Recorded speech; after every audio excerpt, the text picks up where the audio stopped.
Venezuela అధ్యక్షుడు Nicolas Maduro అమెరికాకు చిక్కడం ప్రపంచ ఇంధన మార్కెట్లో ఒక భారీ మార్పుకు కారణమైంది. ఇది భారతదేశానికి ఒక కష్టమైన, అదే సమయంలో లాభదాయకమైన ఆయిల్ ట్రయాంగిల్ పరిస్థితిని సృష్టించింది. గత కొన్ని ఏళ్లుగా భారతదేశ ఆర్థిక వృద్ధిని నిలబెట్టుకోవడానికి రష్యా నుండి తక్కువ ధరకు లభించే ముడి చమురుపైనే భారత్ ఎక్కువగా ఆధారపడింది.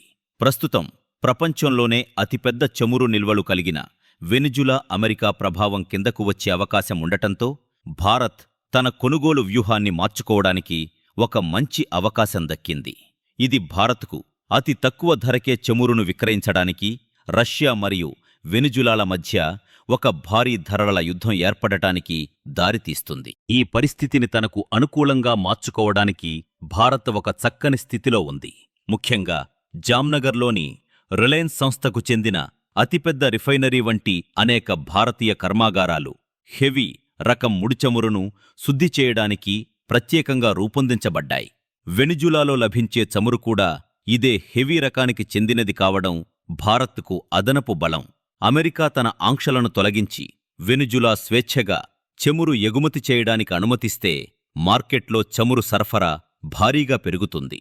దీనివల్ల తన కస్టమర్గా భారత్ను నిలబెట్టుకోవడానికి రష్యా ప్రస్తుతం ఇస్తున్న దానికంటే ఇంకా ఎక్కువ డిస్కౌంట్లను ఇవ్వాల్సిన పరిస్థితి ఏర్పడుతుంది.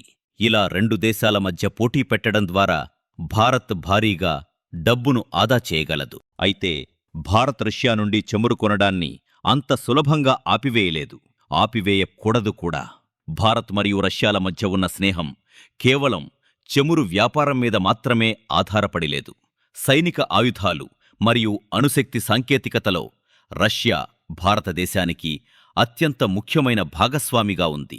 ఉదాహరణకు కూడంకుళంలో భారీ అణువిద్యుత్ కేంద్రాలను నిర్మించడానికి భారత్కు సహాయపడుతున్న ఏకైక దేశం రష్యా మాత్రమే. ఇటువంటి దీర్ఘకాలిక సంబంధాలను కేవలం చౌకైన ఇంధనం కోసం భారత్ వదులుకోదు. అంతేకాకుండా భారత్ తన స్ట్రాటజిక్ ఎటానమీ విషయంలో చాలా పట్టుదలగా ఉంది. అంటే అమెరికా లేదా ఇతర ఏ అగ్రరాజ్యం చెప్పిందని భారత్ వినదు, తన సొంత నిర్ణయాలే తీసుకుంటుంది.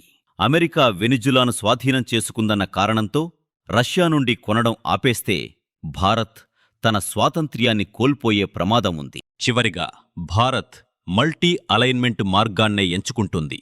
దీని అర్థం ఒకే సమయంలో అన్ని దేశాలతో స్నేహ సంబంధాలను కొనసాగించడం. ఒకవేళ వెనిజులా మీద ఉన్న ఆంక్షలు తొలగించబడి ముడిచమురు ధర తగ్గితే భారత్ తన డబ్బును ఆదా చేయటానికి వెనిజులా నుండి ఎక్కువ చమురును కొనడం ప్రారంభిస్తుంది. అదే సమయంలో తన పాత స్నేహాన్ని బలంగా ఉంచుకోవడానికి రష్యా నుండి కూడా ఒక నిర్ణీత పరిమాణంలో చమురును కొంటూనే ఉంటుంది.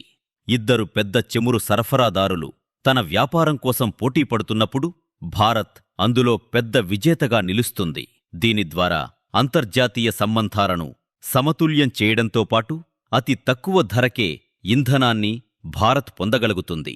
ఈ ఉన్నత స్థాయి పోటీలో భారత్ ఒక తెలివైన కస్టమర్గా వ్యవహరించి తన దేశ ప్రయోజనాలను మరియు ఆర్థిక వ్యవస్థను ముందుంచుతోంది.